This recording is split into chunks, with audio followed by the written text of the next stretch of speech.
पिछले वीडियो में हमने पादप कोशिका और जंतु कोशिका में अंतर देखा था। अब हम प्रोकैरियोटिक और यूकैरियोटिक कोशिका में अंतर देखते हैं। तो सबसे पहले इस प्रोकैरियोट और यूकैरियोट का अर्थ क्या होता है कि प्रोकैरियोट शब्द है वो प्रो और कैरियोन दो शब्दों से मिलकर के बना होता है। ये प्रो शब्द है, इसका अर्थ होता है प्रिमिटिव। प्रिमिटिव का मतलब होता है आद्य यानी पुराना। साधारण भाषा में हम इसको कम विकसित भी बोल सकते हैं। और कैरियोन का अर्थ होता है केंद्रक।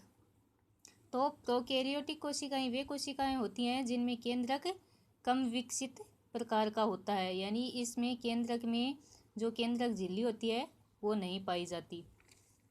और यूकैरियोटिक शब्द है वो दो शब्दों से मिलकर के बना होता है, यू और कैरियोन। जो यू शब्द है इसका अर्थ होता है विकसित और कैरियोन शब्द है इसका अर्थ होता है केंद्रक। तो यूकैरियोटिक कोशिकाएं वे कोशिकाएं होती हैं जिनमें विकसित प्रकार का केंद्रक पाया जाता है। विकसित केंद्रक का अर्थ हम क्या ले सकते हैं जी कि इसमें केंद्रक झिल्ली पाई जाती है और वो झिल्ली युक्त कोशिकांग है वो इसमें पाए जाते हैं।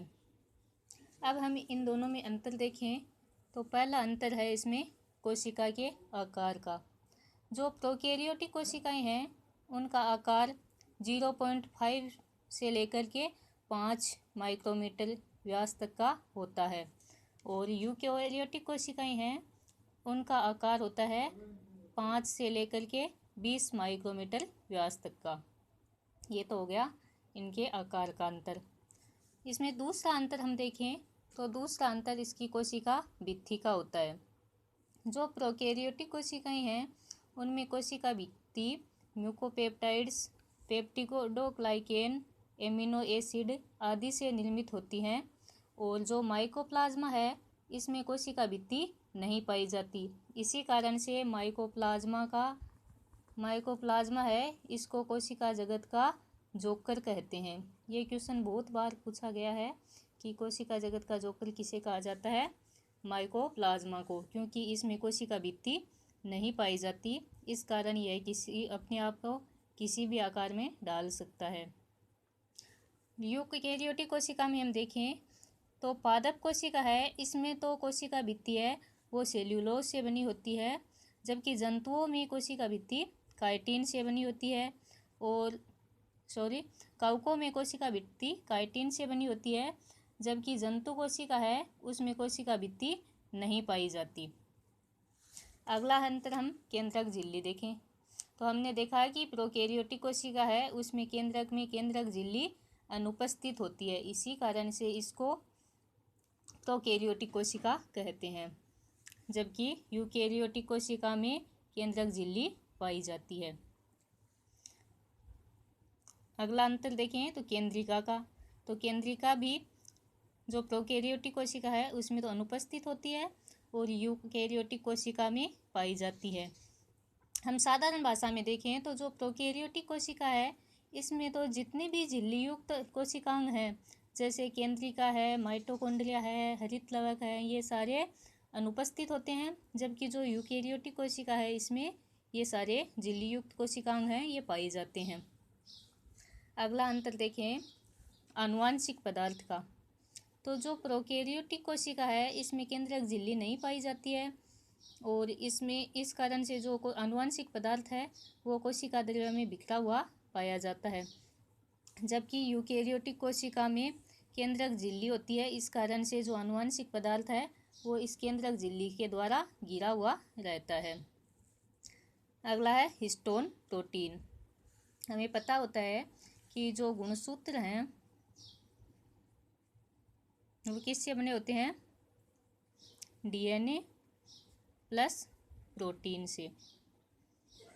तो जो प्रोकैरियोटिक कोशिका है इसमें ये हिस्टोन प्रोटीन है वो नहीं पाई जाती है, केवल जो डीएनए पाया जाता है ये भी कोशिका द्रव्य में बिखरा हुआ पाया जाता है। और यूकैरियोटिक कोशिका है इसमें हिस्टोन प्रोटीन पाई जाती है। अगली अंतर हम देखें गुणिता का।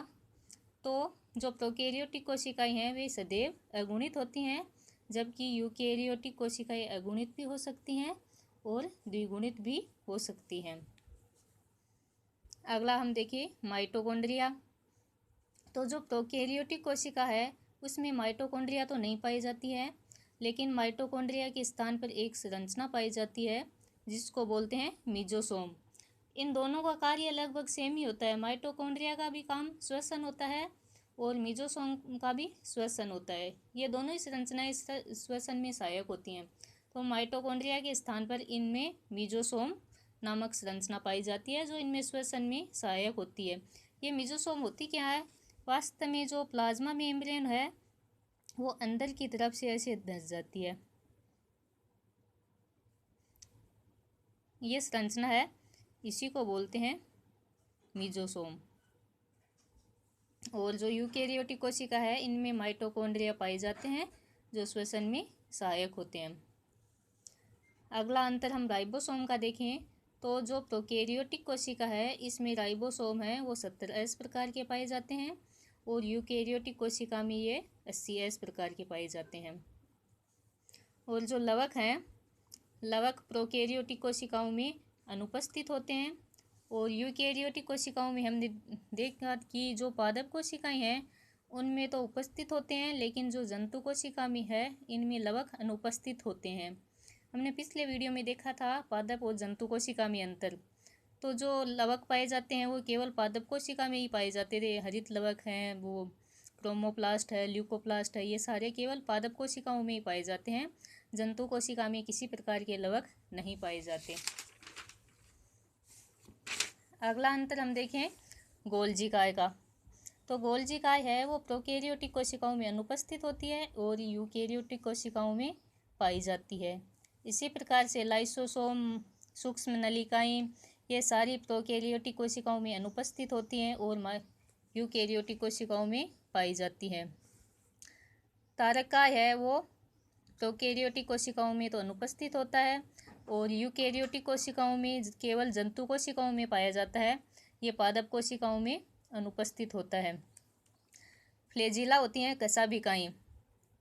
तो कशाभिकाएं हैं जो प्रोकैरियोटिक कोशिकाएं हैं वो 0+1 की व्यवस्था में पाई जाती हैं, जबकि यूकैरियोटिक कोशिकाओं में 9+2 की व्यवस्था में पाई जाती हैं। कोशिका विभाजन है वो प्रोकैरियोटिक कोशिकाओं में तो असूत्री विभाजन द्वारा होता है और यूकैरियोटिक कोशिकाओं में समसूत्री व अर्धसूत्री विभाजन के द्वारा होता है। और केंद्रक के बारे में हमने पहले भी देखा था। जो केंद्रक है वो प्रोकैरियोटिक कोशिका है उसमें तो केंद्रक झिल्ली विहीन होता है, जिसको हम प्रोकैरियोन, जीनोफोर या केंद्रकाभ यानी न्यूक्लियोइड कहते हैं। ये क्वेश्चन सीधा सीधा पूछा जाता है कि प्रोकैरियोटिक कोशिकाओं का केंद्रक क्या कहलाता है, तो प्रोकैरियोन, जीनोफोर या केंद्रकाभ कहलाता है, जबकि यूकैरियोटिक कोशिकाओं में सुसंगठित केंद्रक पाया जाता है। अब हम प्रोकैरियोटिक और यूकैरियोटिक कोशिकाओं के उदाहरण देखते हैं। तो प्रोकैरियोटिक कोशिकाओं में तो जीवाणु, नील हरित शैवाल जिसको साइनोबैक्टीरिया बोलते हैं और माइकोप्लाज्मा